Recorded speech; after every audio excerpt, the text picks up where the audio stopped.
Good morning. Last week, we presented our modeling, which was based on the best Vermont data that we had available, coupled with what we learned from other states and countries around the world. This helps guide decisions and plan our response. We're also graphing how we're doing in real time. This has given us some reason to be cautiously optimistic that social distancing and the sacrifices Vermonters have made are helping us flatten the curve. It also shows we're entering a time when we should expect to keep seeing increases in positive tests. I think it's important to be honest with you. So as we head into the next few weeks, we need to be prepared for things to get worse before they get better. Staying home and separating ourselves from others will be more important than ever. If we fail to do so, our healthcare system could become overwhelmed and we'll have more loss of lives. Some of my team will share more today about what we're doing to prepare for the peak that's going to hit over the coming days and weeks. This will include our testing plans and our rapid response strategy, which we're deploying when we see outbreaks in vulnerable communities. The increased cases and sadly, the deaths, are a tragic reminder of what's at stake, of why we're taking these drastic steps to protect our family, friends, and neighbors. As I've said, this is a once-in-a-century challenge.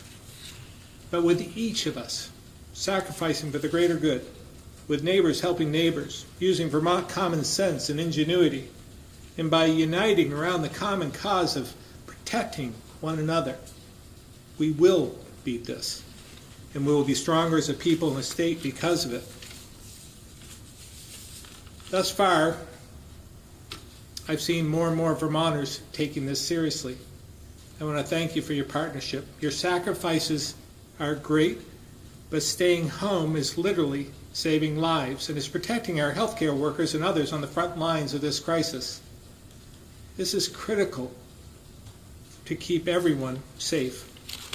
And to those of you who are on the front lines, those in hospitals, health centers, homes, and clinics throughout the state, I know you're working harder than ever, volunteering for extra shifts, stepping up for colleagues who become ill or need a break, even coming out of retirement to help in these extraordinary times. I cannot thank you enough for all you're doing each and every day, so please know we will continue to do all we can to keep you safe as well. I'm now going to turn it over to Dr. Levine for an update.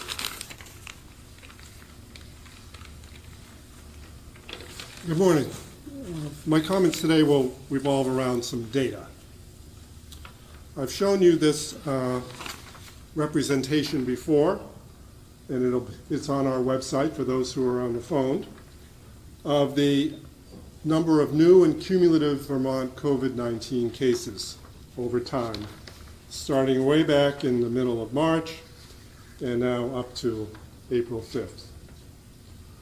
Recall that in this region, we began a lot of the mitigation strategies that we're now only too comfortable with in Vermont. The other piece of data I'd like to show you is the percent positivity rate of tests done in Vermont. Now, as again, I'll have to orient everyone to this tabular presentation. The blue areas are the number of positive tests, and the magenta and grayer areas are negative tests done in various laboratories. The important line here is this greenish yellow line, which shows the percentage of all of the tests that are done that come out positive. You'll see that the highest we've been is generally in the 12% range, with some dips up and down, averaging in around the 10 to 12% range. Now keep in mind, that is across the state in all of the tests that are done. If we went to a facility like one of the two facilities in Burlington right now that are having outbreaks in nursing homes, obviously the rate there would be much higher as an outbreak. I'm not here to compare us to other states in terms of what's better, what's worse, but you should recognize that a 10% to 12% rate actually means we're doing pretty well. As you know, there are major outbreaks in states like Florida, New York, New Jersey, where rates are approaching 35 to 40% of the tests being positive. Louisiana, a little lower. Doesn't mean they're better, we're better, they're worse. Doesn't mean anything like that at all. It just looks at where you are in the epidemic and how well the state is doing in terms of managing outbreaks. So I'd like us to realize that this is actually a sign that all of the hard work everyone in Vermont is doing is actually paying off. This, along with some of the modeling strategies that the governor just referred to. All of the models that we've been using, and there are a variety of both internal and consultant models, again are speaking towards peak activity later on in this month, perhaps as early as this week by one of the more optimistic models, and towards later in the month by others. But they all show that the social distancing mitigation strategies are working here. And we know that that's incredibly difficult and challenging for everyone to adhere to. But I do need you to understand that the sacrifices you're making are actually helping. There's also, in the projections, comments about lives saved. And already, the projections are demonstrating that we're actually saving lives by following these strategies and can continue to do so. But the next several weeks are really critical. And I need everyone to understand that. It's not like work done, data looks better, time to move on. We need to continue to work hard for a while longer. Part of working hard is what we're asking all of you to do, but part of working hard is what we're doing in the health department as well, maintaining what we hope can be an aggressive testing strategy. As people in the public know, and as my colleagues in medicine know, we are much less restrictive in our testing now. And anyone with symptoms that they believe may resemble COVID-19 is eligible to be tested. You'll hear from my colleague Dr. Kelso soon on what's been going on in some of the long-term care facilities as well. The other thing I wanted to just mention today, because it's the latest strategy, if you will, and we forecast this at the last press conference, is masks. Basically, we're going to be coming out with guidance later today that will adhere pretty closely to the CDC guidance. But I want you to know that everything that's being done, though we'd like it to have a scientific basis, if you reflect upon it, it's common sense. Social distancing makes common sense if the virus can be spread within 6 feet of you. Wearing a mask makes common sense if you make an assumption that yourself or others in society may, in a pre-symptomatic state, be harboring virus. And if you are, you don't know it, the best we can do is try to protect our fellow Vermonter by wearing a mask. Do we need to wear a mask if we're alone in the woods with our dog and there's no one else around? No. But we do need to wear a mask if we're going into the grocery store, want to protect that person who's bagging our goods, want to be protected from others who may not know they're infectious, if we're walking in a pharmacy to pick up a prescription, or if we're outside in a more crowded neighborhood, let's say, and even though when we started our walk, we were pretty distanced from anybody, and then as we progressed, there seemed to be more activity for people, and we were getting concerned ourselves that it was going to be challenging to maintain that social distance. So again, using a good dose of common sense throughout this, because these are strategies that work, and you can make them work and adapt your lifestyle to them. I'll be happy to take questions in the question and answer period. Now I'd like to introduce Dr. Kelso, who's our state epidemiologist. Good morning. I'll be talking about our epidemiologic response to this situation, and I'll be speaking about things that the Department of Aging and Independent Living, the Department of Health, and the Department of Public Safety have been doing. Our epidemiologic response has three components, and they're being done concurrently. The first is a proactive posture so that we can ensure that our facilities in Vermont who take care of these vulnerable populations are as prepared and ready as possible to deal with a possible case. The second component is rapid response by our infectious disease epidemiology teams, doing contact tracing and other things I'll talk about in a minute to contain the spread. And then the third part is delivering essential services to make sure that Vermonters who may be under isolation or quarantine still have access to the things that they need every day. So over the last few days in particular, we have ramped up efforts to ensure that long-term care facilities and other residences where vulnerable Vermonters live are prepared. And some of those things include the Department of Aging and Independent Living working with the Department of Health and Department of Public Safety to look at all of the long-term care facilities and assisted living facilities around the state. We've been reaching out to them with our public health nurses in particular to do what we call infection prevention and control assessments. These assessments include a number of areas of focus, including restricting visitors, education, monitoring, and screening of healthcare personnel, education and monitoring and screening of residents, ensuring availability of personal protective equipment, PPE, and other supplies, ensuring adherence to recommended infection prevention and control practices, and communicating with the health department, other healthcare facilities, and others as necessary.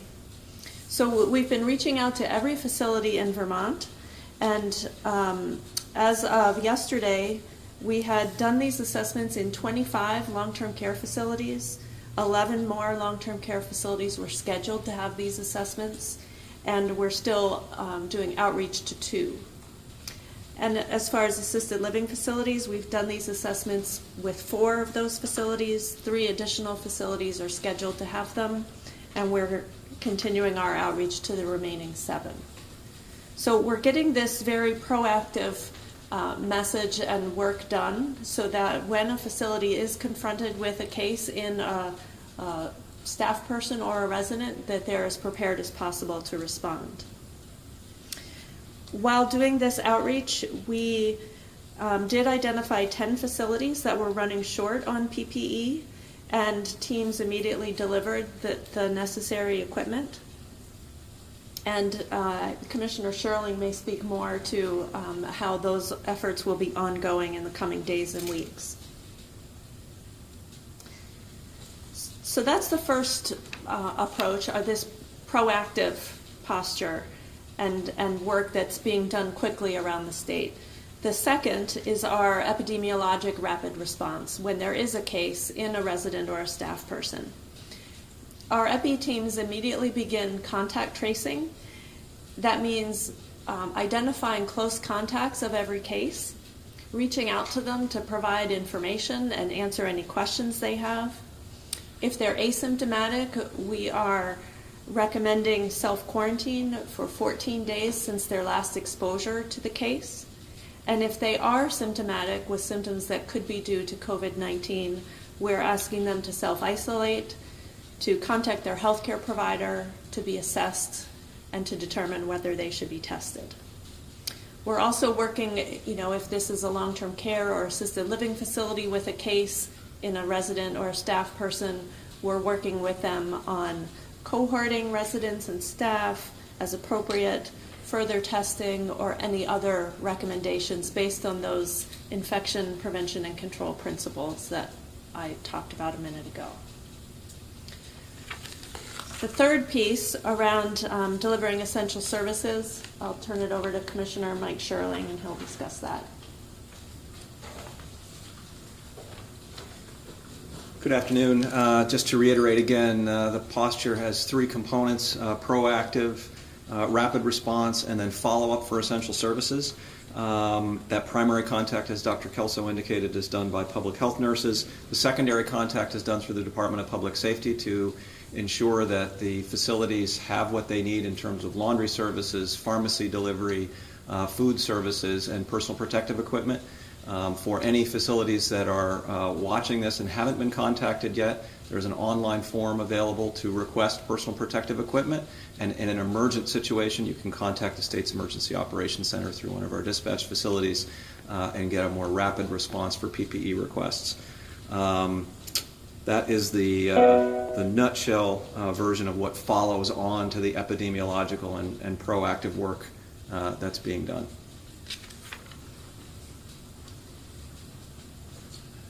We now would like to open up for questions. All right, we'll start with questions from the room. Stuart? On the national level, we've heard that this will be a very dark week. Can you tell us what your projections suggest about the total number of Vermonters who might become infected and how many we might lose? I don't know if that's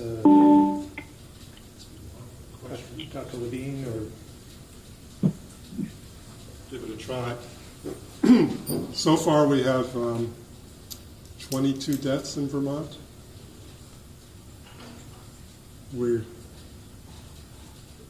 If you look at some of the worst part of modeling, it could go as high as closer to 100. The better part of modeling, maybe double that. The fact is, we do have 2 nursing home facilities that have some very frail, vulnerable elders living there. So I would certainly expect the death rate to go up, but I wouldn't want to be a doom and gloom and say it's going to go up extraordinarily. I'd rather flip it a little and say that the more recent modeling that was done out of Northeastern University shows that all of what we're doing now could potentially, when it's all over, have saved 1,700 lives.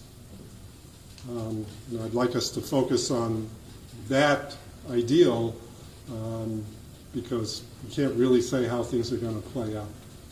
Do you mean though 40 to 100? Is that, depending on the model, 40 to 100 deaths, or did you mean? Yeah, Okay. at peak. Okay.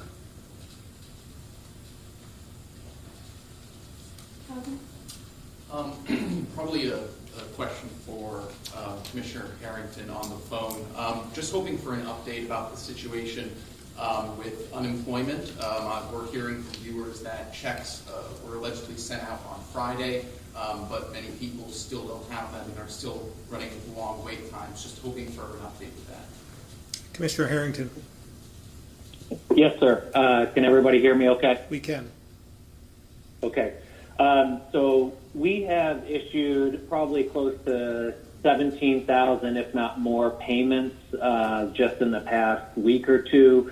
But as we've shared in the past, what we're running into are those claims that have issues on them, whether they don't have complete information, whether there's another piece that's missing from the claim, whether there's a monetary eligibility concern. So we are issuing payments as soon as they become available. We used to be able to keep to a standard schedule. Now we're issuing payments as quickly as possible. So there is no standard schedule. There are people who have filed claims that have not received payment yet, and that may be that claim is stuck in the process as we're clearing issues on individual claims. As you know, we also have a legacy mainframe system, and so that creates issues along the way. And so there are times when a batch has failed overnight or something that we have to correct the next day, and that can delay a payment by a day or two. So there were people who were expected to receive their payments, let's say last week on Thursday. I believe we were able to get those payments out the door, but it took a couple days due to a system issue. So they should be seeing those payments come as early as tomorrow. But again, I would just ask everybody to remain patient. Again, it's much harder for us to keep to a standard schedule now. So we are issuing payments as quickly as possible, but there is really no standard schedule to that. People are certainly more than welcome to call and follow up, but that just puts more strain on our call center. So I would just ask that, unless they believe there is something actually wrong with their claim, that they give it an extra few days to see whether or not that information and that money gets deposited into their account. We are also going to be providing regular daily updates to claimants to see if we can lessen some of that concern with just more frequent information. Thank you. All right, we're going to go to the phones now. So just a reminder for star 6 for unmuting. I'm going to start with Mike Donahue for the Islander. Thank you, Governor. Over the weekend, the Shelburne News and Citizen reported that 8 volunteer firefighters for the Heinsberg Volunteer Fire Department are in isolation due to COVID-19. It appears they came in contact during an EMS call with a patient that later tested positive at the UVM Medical Center. I'm wondering, maybe it's either Dr. Levine or Commissioner Sherling, wondering what other police, fire, and rescue squads by name have had to put members into isolation or have actually tested positive for COVID-19. And I do have a follow-up after that. We'll start with Commissioner Sherling. Hi, Mike. I wasn't familiar with that. I'm not aware of any first responders who have tested positive. We have had a couple sporadic reports of folks that have been self-isolating as a result of contact with people who either were symptomatic, whether they had a positive case or not.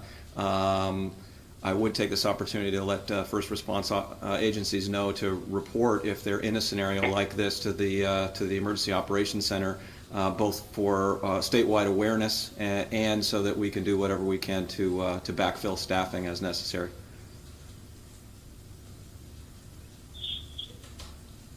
Thanks. Do you have any indication that there's lacking? I know you said in one of the nursing homes there was a lack of personal protective equipment. Is there anything lacking in any of the police, fire, rescue units that you're aware of? And I'm just wondering what impact it has on the delivery of services. We have, like the long-term care facilities, we've had sporadic reports of folks in need of PPE. The state's warehouse that's run by the Department of Health, now backed up by Public Safety, the Guard, and VTrans is making deliveries daily. So folks should have their critical supplies coming in on a daily basis. If they find themselves in a situation where there's a critical shortage or a delivery hasn't happened, again, call the EOC and we will we'll get those supplies out as quickly as possible. We've got plenty of emergency assets to get them to you pretty quickly. That would cover public safety, police, fire, rescue, not just nursing homes. That's correct, exactly. And we're adding some additional messages to public safety operations and long-term care facilities over the next couple of days to ensure that they have multiple channels. They are aware of the multiple channels to communicate PPE and other needs. Thank you. All right, Sean Cunningham, Chester Telegraph. Thanks. Is the state monitoring incidents of domestic assault or other at-home crimes? And if so, are you seeing any change during home isolation? I can take that, Governor. We're tracking daily. We have a dashboard that shows us call volume and the types of calls. Generally, call volumes are down 20 to 30%. We haven't seen an uptick in domestic violence yet, although we are concerned about that, and the state police have worked with our advocacy community to ensure that all the reporting channels and the supports remain intact. I was made aware just a short time ago that we have seen an uptick in suicides, unfortunately. So take this opportunity to remind folks that there are hotlines, there are places you can call for assistance. This is a difficult time for everyone, and certainly the pressure continues to mount as time goes by. So please reach out for help if you need it. There are a variety of hotline assets out there for folks. Are you able to quantify the uptick in suicide? Not yet. I've asked for that to be quantified over the next day or so, and to begin tracking it more specifically in the dashboard that we've created to take a look at call volumes. Thank you. Secretary Smith, did you want to add anything to that? Governor, thank you very much. I just wanted to add that we're monitoring both domestic and child abuse. We have not pulled back on any of our systems to investigate either child abuse or domestic abuse as we move forward. We're making sure that our state employees are protected, but we're also making sure that Vermonters are protected. All right. Kat from WCAX.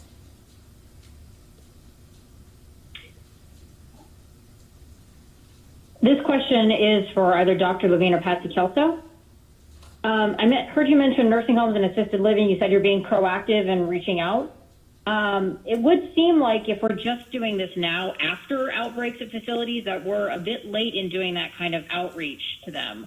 So I guess why wasn't this level of outreach being done to nursing homes and assisted living, other kinds of senior housing around the state when that outbreak happened in Washington state and we saw how bad it could be if it happened here?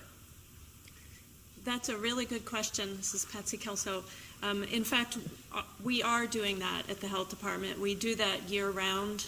We have a healthcare associated infections prevention program staffed by a physician and a nurse and supported by the public health nurses in all of the district offices. And this is the type of work they do all the time, funded by a CDC grant to do infection prevention and control in healthcare facilities, including hospitals, long-term care, and other types of healthcare settings. We've just ramped up those efforts with a new tool that CDC created a week or so ago to do these tele-assessments over the phone, in particular for long-term care facilities. So I guess if you had to quantify, what were the steps that were being taken specifically to reach out to these places prior to our first documented case here in Vermont? We have a quarterly conference call with all the facilities and regular meetings between the public health nurses in the district offices of the health department and hospitals and other healthcare facilities. They have regular meetings on their own schedule, but throughout the year. So this is very much ongoing work funded by a CDC grant, and we've just upped those outreach efforts in the last week or so. Kat, okay. This is Rebecca. I just also would point you to the health department's COVID website. That has been up since late January, and they were, I know, last I looked at it, they had all of their hospital action network advisories on there dating back to January, February, where you can see a lot of the healthcare advisories, including to long-term care facilities that were going out, if that's helpful to answer your question about previous communication. Yeah, I mean, it was like, I guess where my question stems from is we knew there had been, kind of like emails that were being sent out. I remember talking to Cathedral Square, early in all of this prior to our first documented case. And they said, we've gotten some communications. It didn't seem, though, like there was this kind of urgency that now we have. So I wonder if some of that urgency could have been earlier placed and maybe avoided outbreaks at multiple facilities. And this is Dr. Levine. The fact is, these health alert notifications went out early on. We've had phone calls with abundant numbers of long-term care facilities on the other end of the line. And what Dr. Kelso described is redoubling these efforts, no question about it. But from very early on, the governor recognized the most vulnerable in this crisis were going to be older adults, perhaps living in these facilities. So nobody took their eye off that ball early on by any means. Can I also add to that, Dr. Levine, this is Mike Smith. Go back to the original executive order. We basically shut down access to the long-term care facilities. That was aggressive.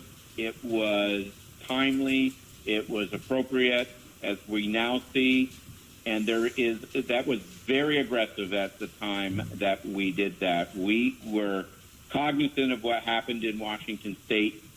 We're trying to avoid it happening in this state, and to some extent probably did make it a lot better than what it could have been in this state because of that early action. And those early actions caused a lot of pain among families that they couldn't see their loved ones in long-term care facilities, but at the same time, I think it saved lives.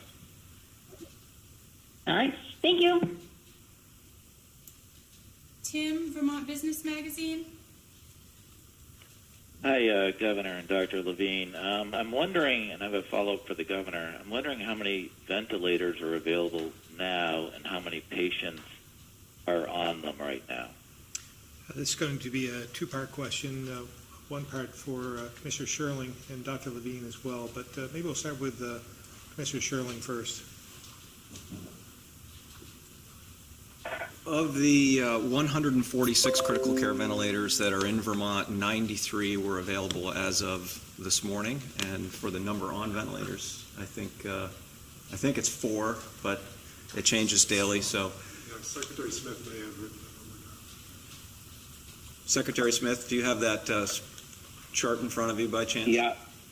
Yeah, I'm looking.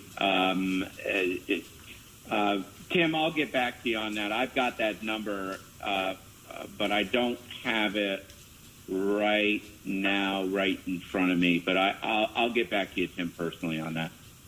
Mike Smith, do you know how many are in the ICUs right now also? I do. I'm looking at that right now. If you can just bear with me. Sure. I don't have it broken down by I do have it broken down by ICU. Here it is, 7. Okay. Those are COVID-19 inpatients, ICU, 7. Okay, great. For the Governor, I've been getting this question a lot, Governor, and so I'll ask you. We seem to have a lot of equipment, PPEs, and ventilators available, and other places are desperate. And people are asking me, why can't we send some of this equipment to these desperate places? You know, Stuart mentioned the national news. We're seeing this every day. Is there any plan or thought? I know you're being cautious, but is there any plan to help out other areas? Yeah, obviously we'll be helping other states in time of need as well. When we talk about the inventory, all that we have on order, it is just that. We're maintaining our inventory. We feel comfortable with what we have, but we need to continue to get that supply to backfill what we're using. So until we start really seeing those the PPEs on the ground in place, we won't be sharing them because we don't have them. But if we get to a point where we have an excess amount, obviously we'll be giving to others. There are a number of different initiatives happening right now in Vermont, very exciting in some respects, and we'll be able to share those in the next few days. But there are at least a couple of companies here in Vermont, businesses that are working on a ventilator of their own that could go into production very soon. So be happy to share that, and they're willing to share that with other states and other entities as well. This is not for profit. This is to help others. So we'll again, suffice it to say, we'll be helping others in need when we can. But right now we have just what we need to fill our needs. Also, I wanted to make sure there was three people on ventilators in Vermont at this point in time. Yeah, Governor, thank you. I just found it. Thank you very much. All right. Guy Page. Thank you, sir.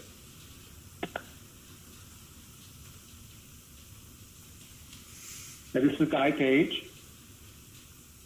Go ahead. Governor, can you hear me? I can. Go ahead. Okay, thank you. The legislature likely will be passing COVID-19 related and other legislation, possibly using remote voting. I'm wondering, will the remote voting process factor into whether you are likely to approve or veto a bill? Well, again, with remote voting during these desperate times, I think is appropriate, and we'll let them work that through their own legislative process. We're working hand in hand with them, virtual hand in hand, I might add. We're working together on any initiatives that they're putting through at this point in time, COVID-19 related. They're a willing partner. I speak to the speaker and the pro tem twice weekly, and that's again. All I can say is, at this point in time, during this crisis, during this emergency, we're working together to make sure that we're all focusing on the same thing. When it gets to a point where they're not covering just COVID-19 related issues, then we'll cross that bridge when it comes. But right now, I'm comfortable with the approach that we're taking. Thank you. All right, Courtney, 7 days.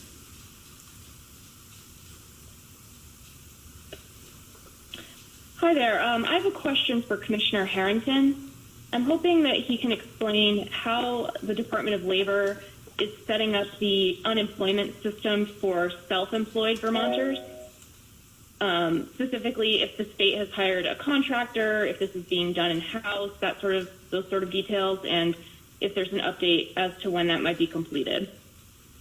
Sure, happy to. So it's a little bit of both. Thank you, Governor. It's a little bit of both with regards to we are using in-state resources to help move this process forward.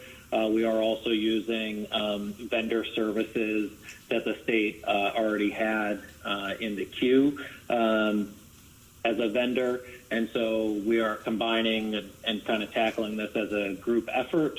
We hope to have at least the application part of the process up and available within the next handful of days, 5 to 7 days.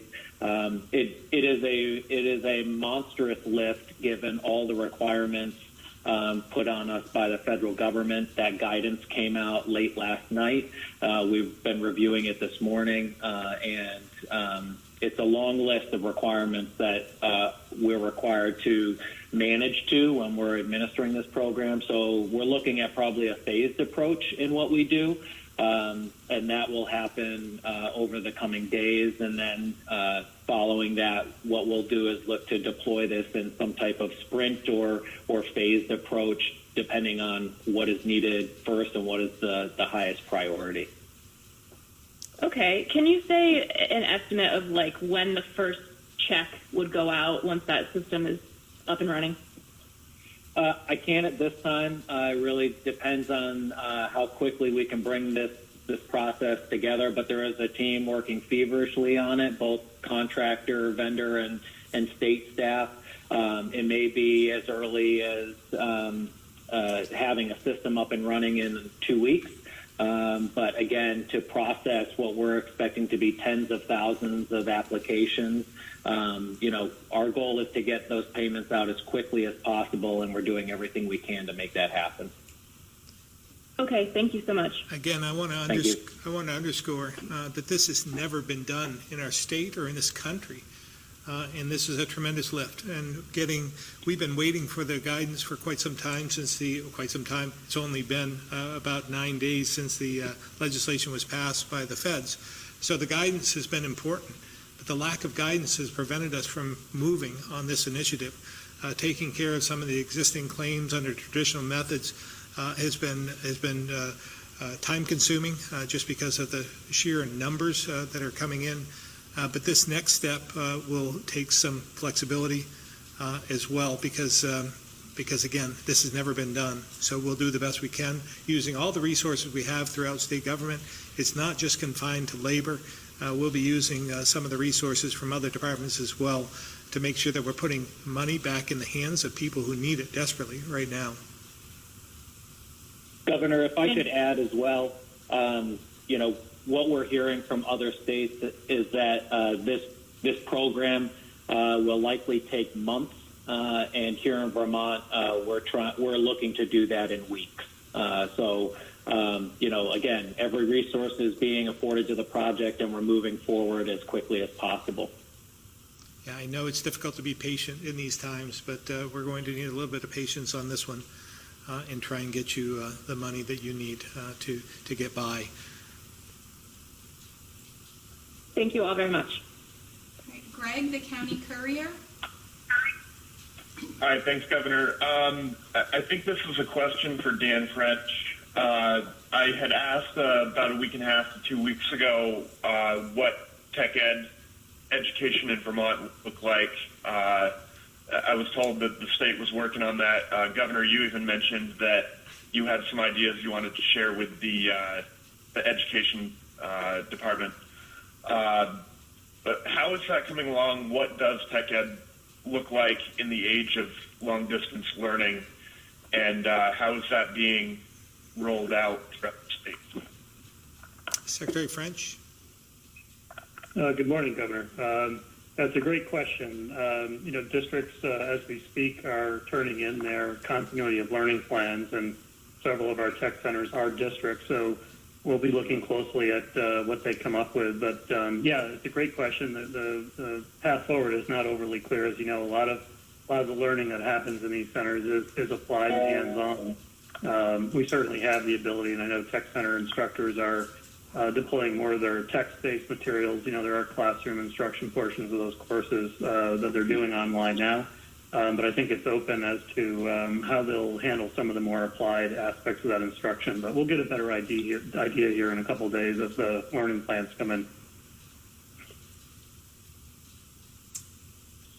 All right, Wilson, VAP. Great, good morning.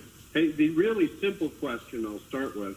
When Dr. Levine started talking, he referred to the charts that those of us who are on the phone can't see.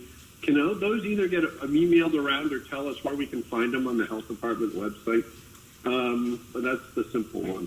Okay. I assume that's possible. I think Ethan, you might have it in your inbox, Wilson. Ethan, I believe, sent it this morning.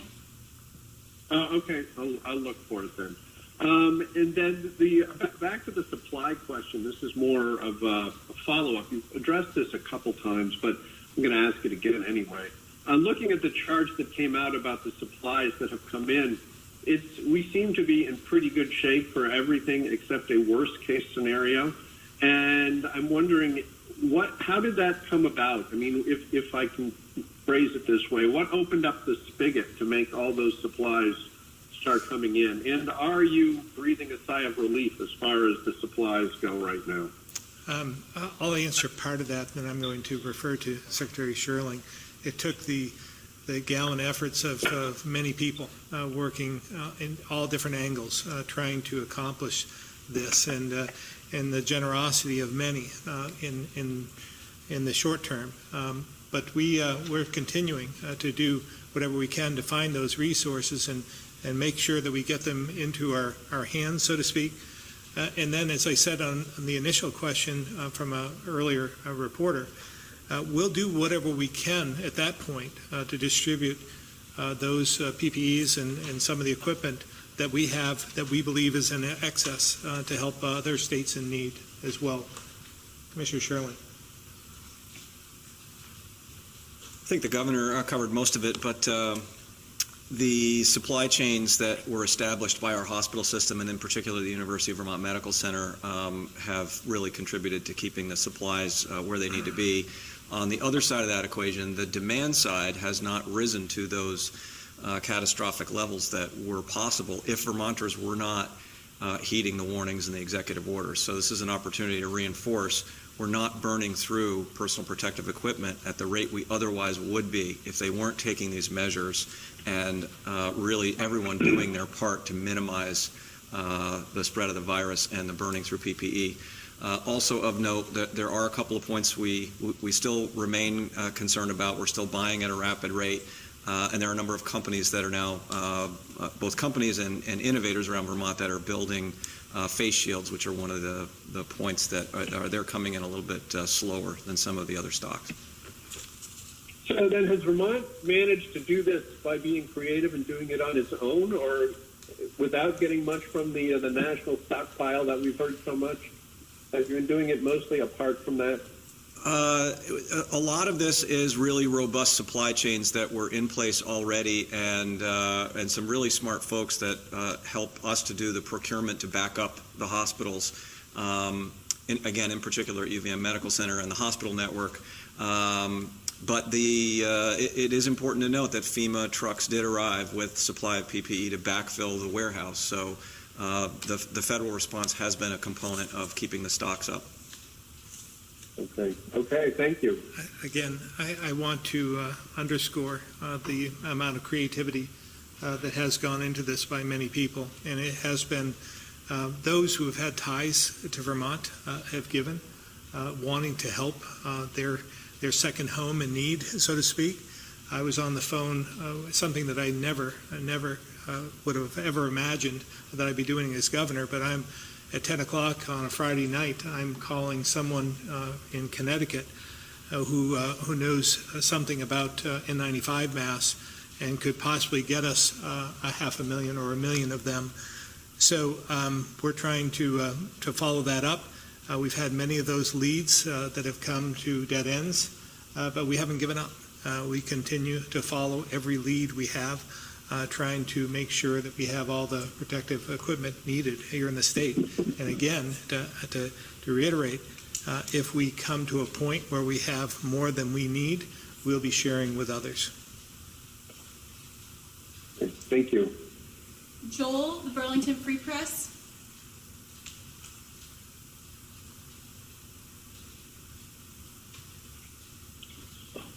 Oh, excuse me. Yeah, this is Joel. This is a question for Commissioner Sherling, probably. I'm reassured to hear that there aren't a whole lot of other, domestic crimes, domestic violence. But I was wondering if there are other crimes of opportunity in addition to perhaps phone scams. Wondering if vandalism or theft is on the rise, or if there are any unusual trends in folks breaking the law or damaging things. There are no trends in sort of those traditional realms of crime. We have, since the beginning of this, seen upticks in cybersecurity threats, so people should be very mindful of what they're doing as they're doing things virtually and what they're clicking on. We have been subject to fraud attempts, people trying to sell us personal protective equipment that have been fraudulent efforts. Those are sort of the main areas where we've seen differences. I should also note there's a concern around domestic violence and child abuse that we hope that family members and friends are checking in with anyone they think might be vulnerable, and that's because as people are less likely to be able to leave the house, reporting may be diminished as a result of that. So their contact with other people face-to-face may be diminishing reporting. So again, just like you're checking in with someone to check on their overall well-being, their health, anyone that you think might be in a risky domestic scenario, we'd ask that you check in on them as well. All right, thank you very much. Patricia, Bennington Banner. Hello, can you hear me? We can. Oh, wonderful. It actually worked the first time. I'm just wondering, I know, Dr. Levine, you mentioned this earlier in this press conference. I believe you had said mid to late April, the peak is expected as of current modeling. So I'm wondering, Governor, you've mentioned previously that it was at least somewhat likely that your stay home, stay safe order would be extended. I know Governor Baker and, of course, neighboring Massachusetts has extended his. I believe New York may have. And I'm wondering, with more of an understanding now of when the peak might be, do you anticipate more clearly whether or not you'll have to extend that stay home, stay safe order, and if so, possibly for how long? Yeah, you should expect us to take action on that this week. Yet to be determined how long, but again, we'll be making that announcement this week, either Wednesday or Friday. Mm-hmm. So you do still anticipate it will be extended, at least to some degree? Yes. Oh, thank you. All right, Chris Roy, Newport Daily Express. Yes, good morning, Governor. A follow-up to Patricia's question is, and it might be a little bit premature, but when do you think it would be okay to start to lift the stay-home order, and when things get somewhat back to normal? Yeah, I wish I had the complete answer to that and could tell you definitively when that will happen, because that's on the minds of every Vermonter, I believe, every business, wondering when, how long is this going to go on. I question it myself. But we're going to continue to follow the guidance of the science, the data, and everything that is in our core to tell us what the right thing is to do to keep Vermonters safe. I can tell you that what we've done thus far is making a huge difference. And we'll get through this a lot quicker because of the actions that Vermonters are taking. So I want to, again, underscore how important it is not to lift off the gas right now, to see this through until we hit the peak. And when we hit the peak, at that point, we'll be able to open the spigot in some respects to manage our way out of this. It won't be like a light switch. We're going to have to, again, take incremental steps to manage our way out of this, to make sure that we don't have any more flare-ups, that we don't have a sudden rise, and so that we manage this. So again, watching the data, watching the science, watching the modeling, the graphing in real time has been a tremendous help. And we'll see that when it starts to go, the number of positive cases starts to decrease. When we hit our peak, then we'll be able to determine how we open the spigot to put people back to work. Because we know we all need this, but we want to keep Vermonters safe first. Thank you, Governor. Andrew, Caledonia Record.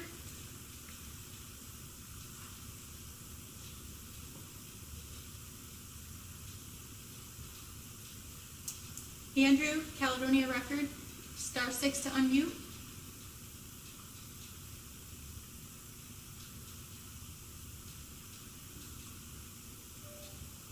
All right, I'm going to go to Ann Galloway, BT Digger.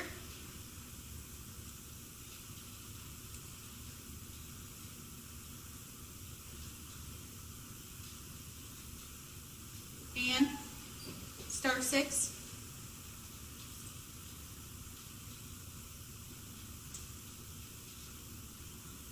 All right, we're going to move to Joe at the Barton Chronicle.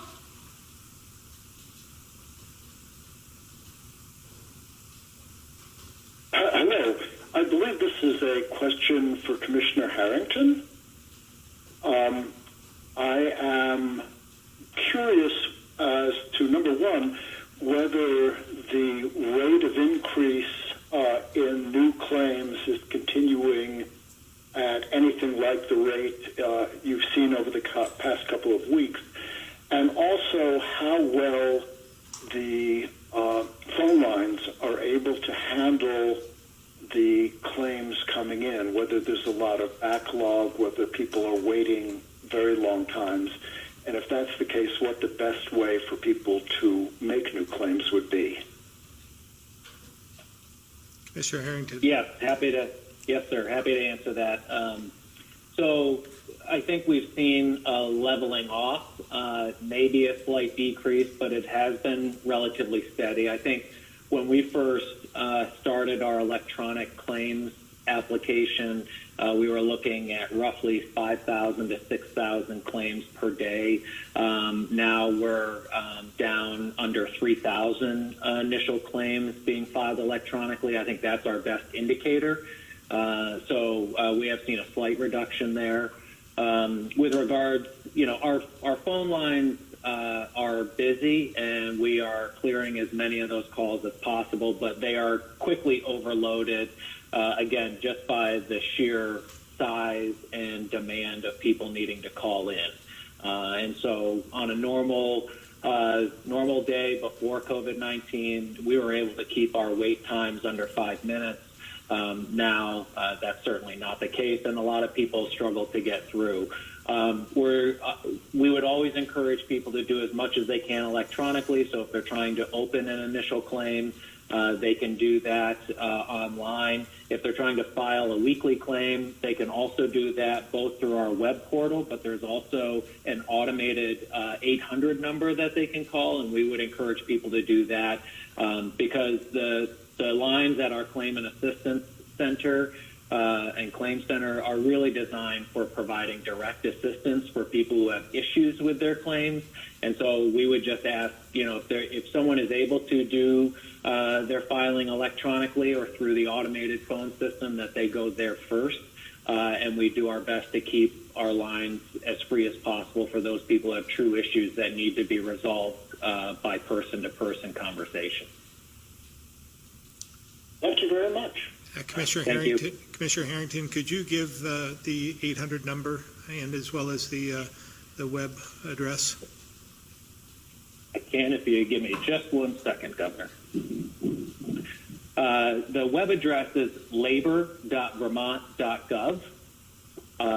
That's labor.vermont.gov. And the 800 automated weekly claims line is 800-983-2300. 800-983-2300. And I think it's really important for people to just know that you're always filing for the week that has just passed. And so if you were laid off last week, you couldn't start filing till Sunday of this week for last week. And obviously Sunday is a big day, but you have all week of this week to file for last week. So if you can't get through on Sunday, I would just ask that you keep trying. But our automated phone line system has much more capacity than even the web at times. Thank you. Thank you. All right, Ann Wallace-Allen at Digger. Hey, can you hear me? Yes. Oh, great. So I have two questions. The first one about the separate enforcement order that we got from the AG's office regarding inns and B&Bs and for healthcare providers. Is anyone actually doing that, like providing housing for people who are reluctant to go home because they don't want to endanger their families? Can you run that question? Can you run that question by us? You were a little garbled on the phone. Oh, sure. So this question comes out of the separate enforcement order that came out of the AG's office regarding inns and B&Bs and online vacation rent. It mentions housing for healthcare providers. And I'm just wondering if anyone is actually doing that. Is anyone actually providing housing for healthcare workers who want to endanger their families by going home after work? I think we got some of that. Number one. Yeah, I think we got some of that. I'm going to let Commissioner Sherling answer that, but I would add that this was a directive out of the Attorney General's office and not something out of our office. So if I understood the question, it's are there lodging properties that are providing lodging for healthcare workers? And the answer is yes, both regionally for Vermont healthcare workers, also for traveling nurses. We also are starting to look at temporary lodging options for first responders who may be exposed or have unknown exposure, and there are lodging properties that are providing lodging for a variety of other folks that are involved in the COVID-19 effort. So there are a variety that you'll see that are open, that are in compliance with the executive order. Thank you. So the other question, I'm sorry about this line. I can hear you guys clearly. I'm sure it's the problems on my side, though. If you can hear me, Union is requesting increased funding to buy PPE and greater transparency about supplies. Do you guys have a response to that union's concern, and how are you going to address that? We didn't get the whole question. It was about the CDC compliance and unions. Darn it! That's all right. Don't worry about it. It's my line. Forget it. Well, I don't want to take your time. Yeah, we heard that part. Oh, damn it. It's about the UVM nurses unions. They're requesting increased state funding to buy PPE, and they want greater transparency on PPE supply levels. Okay, we heard that one. Thank you. So we released yesterday an outline of the PPE efforts that the state has undertaken so far. At the time, it was 3.7 million, more than 3.7 million units that have been ordered through our procurement process in conjunction with UVM Medical Center. Unfortunately, one of those orders evaporated earlier today, so we're actually down to 2.7 million units on order. And there are a number of other supply lines that we're working on that are not in that spreadsheet yet. So I think at this point we're going to come up with a methodology to sort of update those numbers on an ongoing basis. But again, the core message is we're buying as much personal protective equipment as we can source effectively on a day-to-day basis. Thank you. All right, Liam, BPR. Hi. This question, I believe, would be for Patsy Kelso. I'm wondering about the, sort of audits you're doing of the long-term care facilities.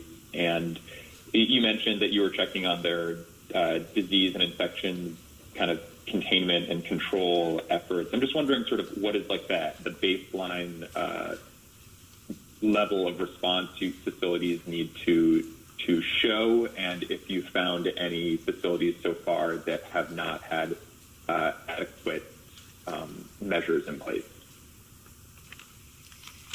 Thanks for the question. We come at it from a very supportive frame of mind. So we're asking facilities to assess where they are with regard to a number of different strategies to be prepared. And if they have needs or aren't actively working on certain areas, we support them in ways that they can ramp up their capacity. So we're not really keeping score of where facilities are. We're more guiding them and providing supportive help and answering questions. For the most part, because of the work that the health department has been doing for years with facilities, they're all in pretty good shape. Are there any areas though where you're finding facilities are requesting more guidance or areas that are lacking now? Certainly there are plenty of questions around this specific response because this is a new virus that the world hasn't dealt with before. So questions around when and who to test, whether it's residents or staff, being aware of the latest CDC guidance on use of personal protective equipment and our understanding of how this virus is spread, things like that. Questions about when to maybe move patients or not move patients.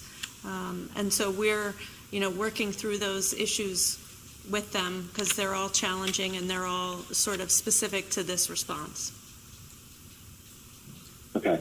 And then if you can just briefly, we just got a press release from Birchwood Terrace recently saying that they had 22 staff members who tested positive for COVID-19. And I'm wondering just, is there anything the health department is doing or considering to sort of help places like Birchwood or other facilities that might have a lot of staff that are infected, make sure that they can maintain the level of staffing needed to care for the resident facility?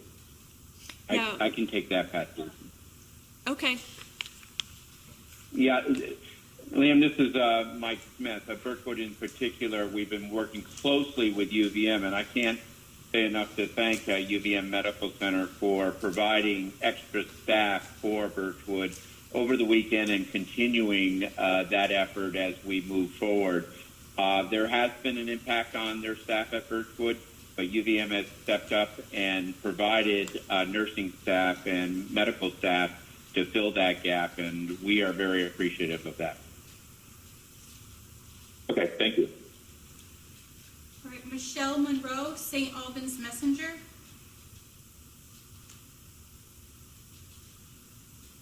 Hello, I was wondering if potentially Commissioner Sherling could address the million PPE units he mentioned evaporated earlier, and we're hearing reports of companies canceling orders from local governments and hospitals, and also reports from Somerset County in New Jersey and the state of Massachusetts that the federal government has seized shipments of PPE. And so I'm wondering if you have seen any of those kinds of things. Are suppliers potentially canceling orders? What was the case with that $1 million that evaporated? That $1 million was a good question, and this is a pretty complicated landscape. That $1 million was part of a multi-state order that the state of Connecticut was working on for 15 million total units, and I actually don't know the backstory behind how it came apart, but as it was being vetted in its final stage, it turned out that it wasn't a viable order. There are a variety of points, both logistical in terms of the way things get transported, where things are being intercepted. There are some issues domestically with the FDA approval for certain types of masks. What I can tell you is that the remaining orders that we have in place have all been thoroughly vetted by clinicians to ensure they're the correct types of masks that pass muster with the FDA and CDC guidance for the KN95s.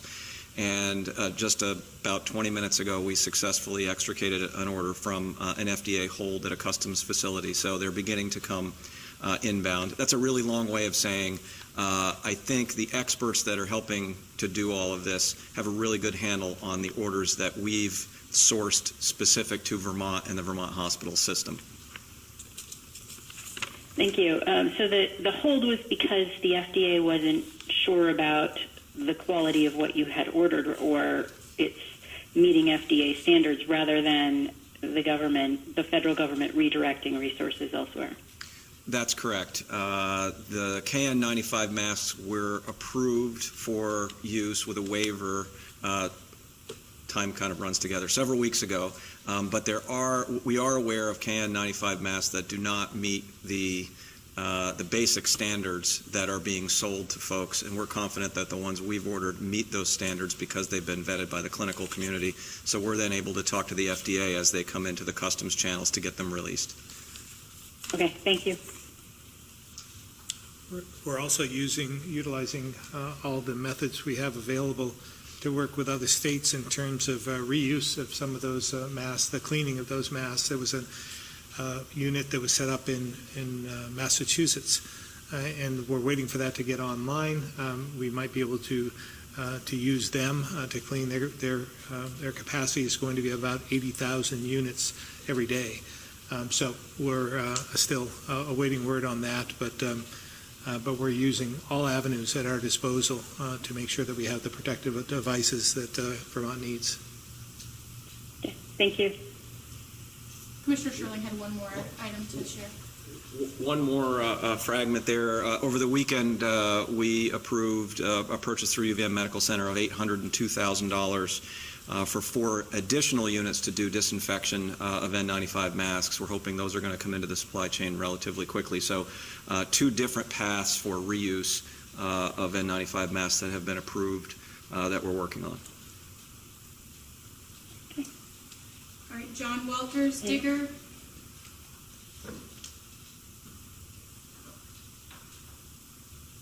Thank you.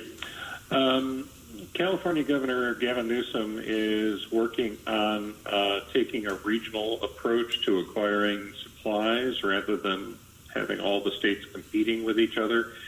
Is anything like that in the works, say, in the Northeast?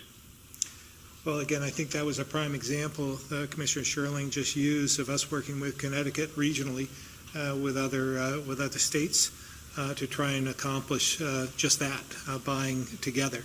I reached out numerous times. We thought we had a deal on some masks about a week and a half ago with New Hampshire and Mass, and they were willing partners.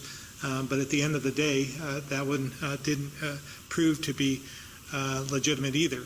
So it takes a while to chase these down. But again, last night was on a text exchange with Governor Mills in Maine, as well as Governor Sununu, working on some other PPE equipment. So yes, we're working together as a region with other states. Everyone's willing to work together, but it's literally all hands on deck, trying to find out, using the sources that we have, but again, trying to share any knowledge that we have where we can help each other out. So that's ongoing, constant calls with other governors, especially in this region. A brief follow-up is, it sounds like Governor Newsom is doing something more formal, a consortium where they would all work together on a constant basis. That sounds like it's a step beyond what you're doing. It could be, but those things take time to formalize. We have really a crisis on our hands, and sometimes that informality works best, and that's what we're using at this point. If we could formalize something in the future, I think it makes all kinds of sense. We have the coalition of Northeast governors that we have in place that we could utilize for this purpose, but we haven't at this point. But I think we're going to see a lot of changes in the aftermath of this on how we do things a lot better than it's been done thus far. Thank you, Governor.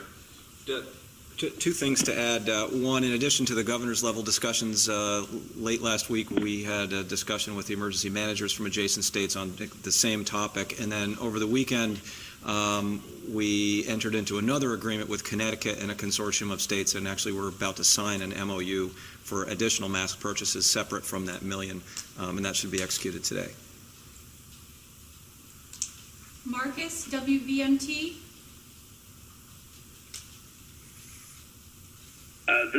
This question, I believe, is directed toward Dr. Levine. Dr. Levine, you mentioned earlier trying to find some positives. So here's my question: do you have the numbers, and could you share it as part of your regular reporting as to the number of individuals who have been tested positive for COVID-19 yet recovered? And also, I'm curious as to where we stand with antibody testing and what that looks like for our future here in the state. So the first question is the number recovered, and we have that from the hospitals for people who actually were requiring hospitalization and then recovered. And that number the last few days has been in the low 20s. Hospital discharges at 11. Discharges at 11, but they have a category of recovered as well. That I think is cumulative. So it's been in the low 20s from my recollection. Obviously, we would assume that people who never entered the hospital got well on their own, unless they were very elderly and had different kinds of advanced directives. Could you repeat the second part of your question? I'm curious about where we are with antibody testing. Obviously, it would, I'm sure, give you a lot of insight concerning the spread of the virus in the community, as well as potentially giving the state the opportunity and the healthcare facilities the opportunity of potentially using those antibodies for to help those who are suffering greater. Yes, so that's a great question. We get often asked about that test.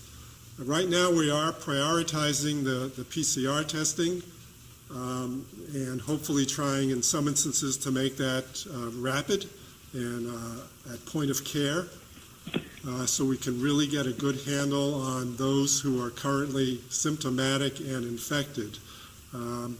But we believe the antibody testing will come in at some later phase.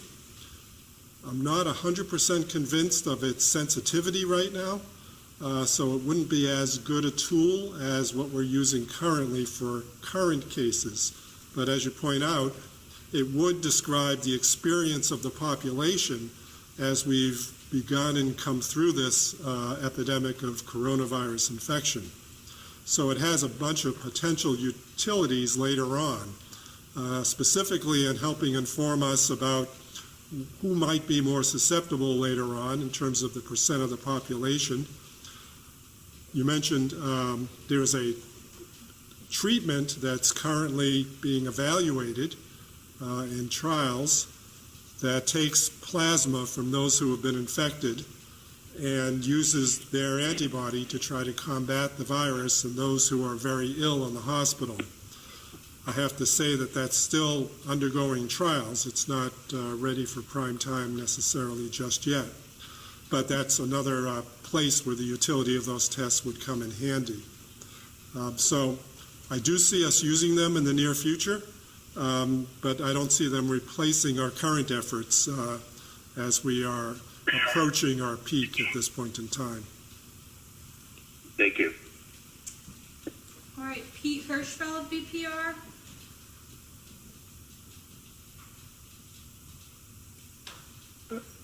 Thanks, Rebecca. Governor, I have two questions about the new agreement with the Vermont State Employees Association. One provision in that agreement allows for up to 5 weeks of paid leave for state workers who lose child care. How many state employees do you project will be using that benefit, and what impact will that have on operations at state agencies that are involved in the state's response to COVID-19? I believe Secretary Young is on the phone. If she is, I'd ask her if she could answer that question.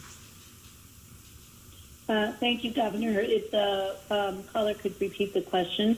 Could you go? Suzanne, the question relates to the new agreement with the Vermont State Employees Association. I know that one provision allows for up to 5 weeks of paid leave for state employees who lose child care.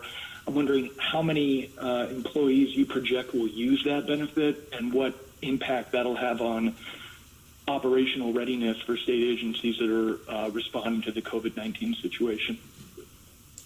Well, currently we have many employees who are entitled to use leave because the schools were closed under state law. They are entitled to use sick time, so that has not changed with the new negotiations that we finished last night.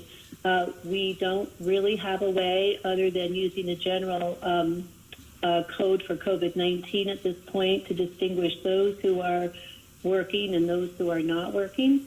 But we will be sorting that out later. And going forward, we are also putting in some more refined coding for this purpose as it becomes more clear that we have to move forward with the current process that we're using for pay. And one more question related to that agreement. It creates some new pay increases for certain employees within state government. Why did the administration feel like that was an appropriate measure? And also, what's the preliminary fiscal note on that? How much more is it going to cost? We basically, in consultation with leadership who are responsible for running state facilities, such as correctional facilities and the psychiatric hospital, determined that it would be in the best interest of keeping those facilities running and staffed appropriately to provide $1.50 per hour premium for those employees in those facilities. And that, I believe, I don't have the exact number in front of me from the last calculation, but I think it was around $800,000 for a period of 3 weeks. But I'll get back to you with a definite number, Peter. Thank you. All right, that's it. That's all the callers. Thank you again for tuning in, and we'll be back with you on Wednesday.